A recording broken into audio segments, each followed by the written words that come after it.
CBSE Maths 10th and Tamil. So third lesson, pair of linear equations in two variables. So that's lesson on the topic. So exercise 3.1 question number 2. So இந்த problem வந்து உங்களுக்கு கொஞ்சம் அண்டர்ஸ்டாண்டிங்காக கொடுத்துருக்காங்க. எக்ஸாமில் இந்த questions கேட்கறதுக்கான chance கொஞ்சம் கம்மி தான். அல்ஜிப்ரேக்லி அண்ட் ஜாமெட்ரிக்கலி ரெப்ரசன்ட் பண்ண சொல்லியிருக்காங்க. எக்ஸாமில் எப்படி கேட்பாங்கன்னா சால்வ் த ஈக்குவேஷன்ஸ் மாதிரி தான் இருக்கும். Okay, so go to the question. The coach of a cricket team buys 3 bats and 6 balls for 3,900. Later, he buys another bat and 3 more balls of the same kind for rupees 1,300. Represents this situation algebraically and geometrically. Okay, so this is the question. First, அவங்க என்ன வாங்குறாங்கன்னா 3 bat 6 பால் வாங்குறாங்க. எவ்வளோ ருபீஸ்க்கு? 3,900. திருப்பி பாருங்க another bat. So இன்னொரு bad வாங்குறாங்க.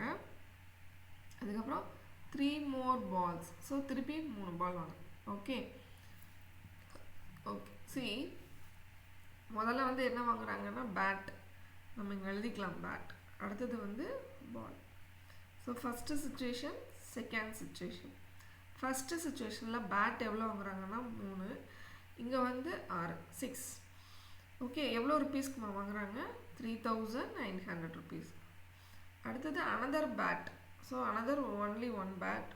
அடுத்தது இங்கே பாருங்கள் 3 more bats பால். அப்போ இங்கே 3 வாங்குறாங்க. அப்போ எவ்வளோ அமௌண்ட் ஸ்பெண்ட் பண்ணுறாங்கன்னா 1,300. சரியாம்மா? ஸோ ஃபஸ்ட்டு இதை கிளியராக அண்டர்ஸ்டாண்ட் பண்ணிக்கலாம். சரியா? இப்போ அடுத்தது நம்ம எவ்வளோ பணம் கொடுப்போம் கடைக்காரங்களுக்கு? 3 பேட் வாங்கியிருக்கோம். அப்போ ஒரு பேட்டோட ரேட்டு நமக்கு என்னன்னு தெரியுமா? தெரியாது. ஸோ அதை தான் நம்ம என்ன வச்சுக்கணும்? காஸ்ட் ஆஃப் 1 பேட் எதுன்னு வச்சுப்பீங்க? எக்ஸ். அதுக்கப்புறம் காஸ்ட் ஆஃப் 1 பால். ஸோ அதை என்னென்னு வச்சுக்கலாம்? ஒய். அப்போது இங்கே பேட்டுக்கு பக்கத்தில் எக்ஸ் போட்டுக்கோ, இங்கே ஒய் போட்டுக்கோ, அடிஷன். அதே மாதிரி இங்கே எக்ஸ் போட்டுக்கோ, அடிஷன், இங்கே ஒய். ஸோ இதுதான் ஈக்குவேஷன். அவ்வளோதான் பாருங்கள், அவ்வளோ சிம்பிளாக வந்துருச்சா? ஸோ இதுதான் அல்ஜிப்ரிக்கலி ஆன்சரை நம்ம கண்டுபிடிச்சாச்சு. அடுத்தது நம்ம இதுக்கு என்ன பண்ணணும்? ஸ்ட்ரெயிட் லைன் வரையணும். ஸோ அங்கே தான் நிறைய மிஸ்டேக் பண்ணுறேன். நான் ரொம்ப மெதுவாக சொல்கிறேன், நல்லா கவனிச்சுக்கோங்க. சரியா? எடுத்துக்கோங்க, ஈக்குவேஷன் எடுத்துக்கோங்க. என்னம்மா ஈக்குவேஷன் இருக்குது? 3x + 6y 3,900. 3x 6y 3,900. சரியா? இப்போ நம்ம டேபிள் போடுவோம் இல்லையா? ஸோ டேபிள் போடுறதுக்கு இந்த ஈக்குவேஷன் கண்டுபிடிக்கலாம். அப்போ வந்து 6y எங்கேயே வச்சுக்கோ, 3,900. யார் வரப்போகிற பக்கத்தில்? 3x. எக்ஸ் டேர்மை தான் இங்கே கொண்டு வரணும். சரியா? அடுத்தது 6 கீழே கொண்டுட்டு வரணும். 6 வந்து இங்கே மல்டிப்ளிகேஷனில் இருக்குது. அப்போ இங்கே வரல எப்படி வரணும்னா டிவிஷனில் வரணும். 3x / 6. இதனால் நோட் பண்ணிக்கோங்க. சரியாம்மா? ஸோ 6. இப்போது நம்ம வந்து எக்ஸோட பிளேஸில் என்னெல்லாம் வேல்யூ சப்ஸ்டியூட் பண்ணலாம்? சப்ஸ்டியூட் பண்ணால் நமக்கு டேபிள் போடுறதுக்கு பாயிண்ட்ஸ் கிடைக்கும். அவ்வளோதான். நீ என்ன வேல்யூனாலும் சப்ஸ்டியூட் பண்ணலாம். நமக்கு வந்து ஈஸியாக ஹோல் நம்பர் வர மாதிரி சப்ஸ்டியூட் பண்ணலாம். அவ்வளோதான். இப்போ இங்கே நம்ம எக்ஸுக்கு பதிலாக என்ன போடலான்னா 0 போடலாம். எப்போயுமே நமக்கு ஃபஸ்ட்டு 0 போட்டோம்னா ஈஸியாக ஆன்சர் வரும். கீழே 6 இருக்குது. நான் ஃபஸ்ட்டு ப்ராப்ளம்லேயே சொல்லியிருக்கேன். கீழே வந்து 7 இருந்துச்சு நம்ம போன ப்ராப்ளமில். அப்புறம் 3 வந்துச்சு. அப்போது மேலே வந்து நியூமரேட்டரில் வந்து நமக்கு எப்போயுமே என்ன வரணும்னா மல்டிபிள்ஸ் ஆஃப் 6 வரணும். அப்படி வந்தால் தான் நமக்கு டிவைட் பண்ண ஈஸியாக இருக்கும். ஓகே, ஸோ இப்போ நான் ஃபஸ்ட்டு வந்து 0 போடணும். யாருக்கு பதிலாக? எக்ஸுக்கு பதிலாக சப்ஸ்டியூட் பண்ணலாமா? அதுவும் கரெக்டாக இந்த இடத்துல. ஸோ இப்போ பாருங்கள், சப்ஸ்டியூட் பண்ணுறேன். y is equal to 3,900 minus 3 into 0 by 6. So இந்த சப்ஸ்டியூஷன் தப்பாக பண்ணிடக்கூடாது. 3,900 இது 0 ஆகிடுச்சுல, அப்போ by 6 மட்டும்தான். கேன்சல் பண்ணால் நமக்கு என்ன கிடைக்கும்னா 6 times அகெயின் இங்கே ஒரு 3 இருக்கும். ஸோ அப்போ 5 3s are, அடுத்தது 0. அப்போ நமக்கு என்ன வருது? எக்ஸுக்கு பதிலாக நான் 0 சப்ஸ்டியூட் பண்ணால் I get 650. ஓகே, சரி. இப்போ அடுத்தது நம்ம என்ன பண்ணலாம்னா 100. எக்ஸுக்கு பதிலாக நம்ம இங்கே 100 போட 300 வரும். அப்படி தான் நான் இங்கே மல்டிப்ளை பண்ணால். ஸோ அப்போ வந்து 3,000 300 மல்டிப்ளை பண்ணால் 300 3யோட மல்டிபிள்ஸ் தான் கிடைக்கும். அப்போ இப்போ இங்கே பாருங்கள் 3900 3 எக்ஸுக்கு பதிலாக நான் என்ன சப்ஸ்டியூட் பண்ண போகிறேன் 100. நல்லா கவனிச்சுக்கோங்க 100 போட்டாச்சா okay. So by divided by 6. So இப்போ என்ன கிடைக்கும் நமக்கு 3900 மைனஸ் 300 பை 6. இது சப்ராக்ட் பண்ணால் என்ன கிடைக்கும் 3600 பை 6 கேன்சல் பண்ணால் நமக்கு என்ன கிடைக்குது 600. அப்போது when x is 0 the y value is 600. So அடுத்து இன்னும் ஒரு பாயிண்ட் கண்டுபிடிச்சா போதும் நம்ம டயக்ராம் வரைஞ்சிக்கலாம். ஓகே. ஸோ என்ன சப்ஸ்டியூட் பண்ணுறது அப்படின்னா என்ன வேணால் சப்ஸ்டியூட் பண்ணலாம். நமக்கு வந்து என்ன வரணும்னா மல்டிபிள்ஸ் ஆஃப் 6 வரணும். சரியா ஓகே. இப்போ நம்ம 200 போடலாமா? 200 போட்டால் நமக்கு என்ன வரும் 600 வரும். 600 சப்ஸ்டியூட் பண்ணால் 3300 வரும். அதாவது அப்போ அது வந்து 3 டேபிளில் டிவைட் ஆகுமா அப்படின்னா ஆகும்னு நினைக்கிறேன். சரியா பண்ணி பார்க்கலாமா? ஓகே. ஸோ 200 சப்ஸ்டியூட் பண்ணிவிட்டு இப்போது என்ன வேல்யூ வருதுன்னு பார்க்கலாம்.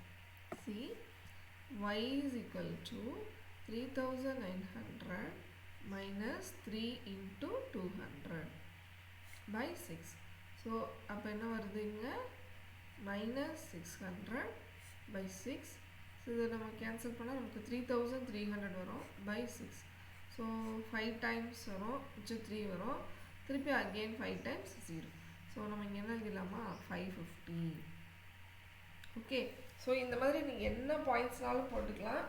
ஆனால் கேன்சல் ஆகிற மாதிரி இருக்கணும். கீழே வந்து நமக்கு என்ன இருக்குது 6 இருக்குது. சரியா ஸோ இந்த பாயிண்ட்ஸை மைண்டில் வச்சுட்டு அடுத்த டயக்ராம் போடலாம்.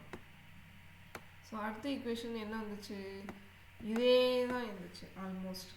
என்ன இருந்துச்சுன்னா 1x 3 more balls வந்துச்சு நம்ம. So 3y equal to 1300. இதுதான் செகண்ட். இதுக்கும் அதே ப்ராசஸ். 3y இங்கே வச்சுக்கோ. 1300 மைனஸ் எஸ், அப்புறம் y ஈக்குவல் டு அந்த 3 கீழே வந்துடணும். So minus x by 3. சரியா இது வந்து நமக்கு தேவையான ஈக்குவேஷன். ஆனால் இப்போ நம்ம என்ன கண்டுபிடிக்கணும்? டேபிள் போடணும், வேல்யூஸ் கண்டுபிடிக்கணும். எத்தனை பாயிண்ட்ஸ் கண்டுபிடிப்பீங்க? 3 பாயிண்ட்ஸ் கண்டுபிடிச்சாலே போதும். ஸோ அதனால் நோட் பண்ணிப்போம் x y. Okay. So 0 substitute பண்ணால் 1300 தான் மேலே இருக்கும். அப்போ நமக்கு கேன்சல் ஆகாது. இங்கே பாருங்கள் நான் என்ன சொல்கிறேன் 1300 மைனஸ் 0 பை 3. அப்போ 1300 இருக்கும். இந்த 3 டேபிளில் டிவைட் ஆகுமானா ஆகாது. அப்போ நம்ம எக்ஸுக்கு பதிலாக 0 சப்ஸ்டியூட் பண்ண முடியாது. சரியா இப்போ வேறு என்ன மாதிரி சப்ஸ்டியூட் பண்ணலாம்? 100 சப்ஸ்டியூட் பண்ணலாமா? ஓகே. ஸோ எக்ஸுக்கு பதிலாக 100 சப்ஸ்டியூட் பண்ணுங்கள். y is equal to 1300 minus 100 by 3. Okay. So அப்போ வந்து இங்கே 1 2 ஓகே 1200 வரும், 3 வரும். கேன்சல் பண்ணால் நமக்கு என்ன வந்துடுச்சு 400. அப்போ இங்கே 100னா இங்கே என்னமா இருக்குது நமக்கு 400. சரியா ஸோ 100 கரெக்டாக வந்துருச்சா? சரி இன்னும் நமக்கு 2 பாயிண்ட்ஸ் கண்டுபிடிக்கணும். எப்படி கண்டுபிடிப்பீங்க? இங்கே எக்ஸுக்கு பதில் நம்ம மைண்ட்லேயே தான் சப்ஸ்டியூட் பண்ணுவோம். 100 போட்டோம். ஒருவேளை நம்ம 200 போட்டோன்னா 1100 வரும், கேன்சல் ஆகாது. 300 போட்டால் வராது. அப்போ 400 போட்டால் வரும். ஸோ எக்ஸுக்கு பதிலாக நான் என்ன போட போகிறேன் 400. So 1300 minus 400 by 3. So minus பண்ணால் என்ன வருதுன்னா 900 வரும் பை 3. ஸோ இது கேன்சல் பண்ணால் we get 300. ஓகேவாம்மா? ஓகே. இன்னும் ஒரு பாயிண்ட் கண்டுபிடிக்கணும் இல்லையா? ஸோ ஒரு பாயிண்ட் நம்ம என்ன கண்டுபிடிக்கலாம்? 0 போட்டு பார்த்துட்டோம். 100 400. அடுத்தது 400 போட்டு 500 5 போட்டால் 6 போட்டால் என்ன வரும்? 13 மைனஸ் 6 வரும். ஸோ அது வராது. 700 போட்டால் என்ன வரும்? 7 சப்ராக்ட் பண்ணோன்னா 600 வரும். ஸோ இப்போ ஆன்சர் வரும். அப்போ 1300 மைனஸ் 700 by 3. இது சப்ராக்ட் பண்ணிங்கன்னா மேலே 600 வரும், பை 3 இருக்கும். கேன்சல் பண்ணால் 200. ஸோ நம்ம என்ன சப்ஸ்டியூட் பண்ணோம் 700. இங்கே என்ன வந்துச்சு ஆன்சர் நமக்கு 200. ஓகே, அவ்வளோதான். இதுக்கு இன்னும் நீ பாயிண்ட்ஸ் கண்டுபிடிக்கணும்னு நினச்சிங்கன்னா பாயிண்ட்ஸ் கண்டுபிடிக்கலாம். சரியாம்மா? ஸோ நம்ம எப்படி பாயிண்ட்ஸ் கண்டுபிடிக்கிறது மேம்? ரேண்டமாக தான் போடணுமானா ரேண்டமாக தான் போடணும். உனக்கு என்னெல்லாம் பாயிண்ட்ஸ் தோணுதோ கீழே வந்து டிவைட் பண்ணுற மாதிரி கீழே வந்து 3 இருக்குது. ஸோ 3ஆல் டிவைட் ஆகிற மாதிரி இருக்க பாயிண்ட்ஸ் எல்லாம் என்ன செய்யலாம்னா சப்ஸ்டியூட் பண்ணலாம். சரியா? இப்போ நம்ம 100 போட்டிருக்கோம். அடுத்தது நம்ம வந்து என்ன போட்டிருக்கோம்னா 400 போட்டிருக்கோம். உங்கள் புக்கிலலாம் வந்து என்ன பண்ணுறாங்கன்னா 1400லாம் போட்டிருக்காங்க. சரியா? ஸோ அதாவது இன்னும் பெரிய பாயிண்ட்ஸ் 1300 போட்டால் நமக்கு 0 வரும்லம்மா. இங்கே பாருங்களேன், இந்த இடத்துல 1300 போட்டோம்னா மேலே 0 வந்துடும். அப்போ எக்ஸுக்கு பதிலாக 1300 போட்டால் இங்கே 0 வந்துடும். ஸோ அப்போ அதே சுச்சுவேஷனில் அந்த ஈக்குவேஷன் வந்து என்ன வரும்? சரியா? இப்போது இந்த டேபிள் நமக்கு 2 டேபிள் ரெடி ஆயிடுச்சு. இதை நம்ம டயக்ராம் போடுறோம். சரியா? ஸோ இங்கே பாருங்கள், இந்த குட்டியாகவே போடுறேன். எல்லாமே ஹண்ட்ரட்ஸில் இருக்கிறதுனால என்ன போடணும்? 100, 200, 300, 400, 500, 600, 700, 800. இது நீ வேணால் 2 எடுக்கணும்னா கூட எடுத்துக்கலாம். சரியா? ஸோ இந்த சைட்லேயும் அதே மாதிரி 100, 200, 300. நீங்கள் வந்து என்ன பண்ணலான்னா, இப்போ நான் கீழே இறக்கி போட்டுருவேம்மா. இறக்கி போட்டோன்னா அந்த டேபிள் தெரியாது, அதனால தான் அப்படி போட்டிருக்கேன். ஓகே, 100க்கு நேராக இங்கே என்ன இருக்குது பாருங்கள், 400. நான் செகண்ட் ஒன் வரேன். 100க்கு நேராக 400. 400க்கு நேராக என்ன இருக்குன்னா 300. ஸோ கீழே ரெடியூஸ் ஆகிடுச்சு. சாரி, இங்கே போடலாம். இதுதான். அடுத்தது 700க்கு நேரம் என்ன இருக்குன்னா 200. கொஞ்சம் குறைஞ்சிருச்சு. 1300 அதாவது இங்கே வருதுன்னு வச்சுக்கோமே, இங்கே வரும். ஸோ அப்போ இந்த லைன் எப்படி வருது பாருங்கள், இப்படி வந்துருச்சு. இது வந்து ஃபஸ்ட்டு ஸ்ட்ரைட் லைன். ஓகே, இதில் நம்ம இன்னொன்று என்ன வரையணும்? Second straight line. சாரி, இது செகண்ட் ஸ்ட்ரைட் லைன். சரியா? ஃபஸ்ட்டு ஸ்ட்ரைட் லைன் தான் இருக்குது பாருங்கள், அதுக்கு நம்ம ஒயிட் யூஸ் பண்ணுறேன். சரி, அதில் என்னென்ன பாயிண்ட்ஸ் இருக்குது? ஃபஸ்ட்டு பாயிண்ட் வந்து 100க்கு நேராக 650 இருக்குதுன்னு நினைக்கிறேன். சரியா? ஸோ சாரி, 0க்கு நேராக 650. அப்போ 0 இங்கே இருக்குது, 650 எங்கேம்மா இருக்கும்? மேலே. இது 650. 100க்கு நேராக 600. 0க்கு நேராக 650, கொஞ்சம் மேலே. இது வந்து 600. ஓகே, அடுத்தது வந்து நம்ம 200 போட்டிருக்கோமா? ஸோ 200 போட்டோம்னா என்ன வரும்? 1300 போட்டால் அங்கே என்ன வரும் அப்படின்னு நம்ம ஒரு பாயிண்ட்ஸ் போட்டு பார்க்கலாம். அங்கே பாருங்கள், 200க்கு என்ன வந்திருக்கு? 550. அப்போ கீழே வந்திருக்கு தள்ளி. 200க்கு நேராக இங்கே வந்துருக்கு. ஸோ அந்த டயக்ராம் வந்து இப்படியே வந்து கிராஸ் ஆகி இப்படி கட் ஆகிடுச்சு. சரியா? ஒருவேளை 1300 போட்டால் என்ன வரும் அப்படின்னு நம்ம என்ன செய்யணும்னா போட்டு செக் பண்ணி பார்க்கலாம். எதுக்கு? இந்த ஃபஸ்ட்டு டயக்ராமுக்கு. சரியா? ஸோ போட்டு பார்க்கலாமா? அதாவது 3900, இந்த இடத்துல 1300. y is equal to 3900 minus 3 into 1300. அப்போ வந்து இங்கே என்ன வருதுன்னா 3900, இங்கேயும் 3900 by 6. அப்போ வந்து நமக்கு 0 கிடைக்குது. அப்போ நல்லா கவனிச்சுக்கோங்க, எக்ஸுக்கு பதிலாக நான் 1300 சப்ஸ்டியூட் பண்ணால் I get x value, y value வந்து 0. சரியா? ஸோ அதனால தான் இதே பாயிண்ட் வந்து செகண்ட் ஈக்குவேஷன்லேயும் இருக்குது, ஸ்ட்ரைட் லைன்லையும். அதனால தான் அது வந்து ரெண்டும் என்ன பண்ணுதுன்னா மீட் பண்ணுது. சரியா? இந்த பாயிண்டில் 1300 வரைக்கும் நம்ம போட்டிருந்தா நமக்கு தெரிஞ்சிருக்கும். இது கீழே வந்து 1300, அங்கே வந்து ஒய் வேல்யூ வந்து 0. ஸோ இந்த பாயிண்டில் தான் இவங்க 2 பேரும் என்ன பண்ணிக்கிறாங்க, 2 ஸ்ட்ரெயிட் லைனும் மீட் பண்ணிக்கிறாங்க. சரியாம்மா? ஸோ ப்ராப்ளம் புரிஞ்சிச்சா? அதாவது நான் சப்ஸ்டியூஷன் வந்து கடன்னு போடலை, ஒவ்வொரு பாயிண்ட்டாக நான் போட்டு பார்க்குறேன். ஏன்னா உனக்கு அண்டர்ஸ்டாண்ட் ஆகுறதுக்காக.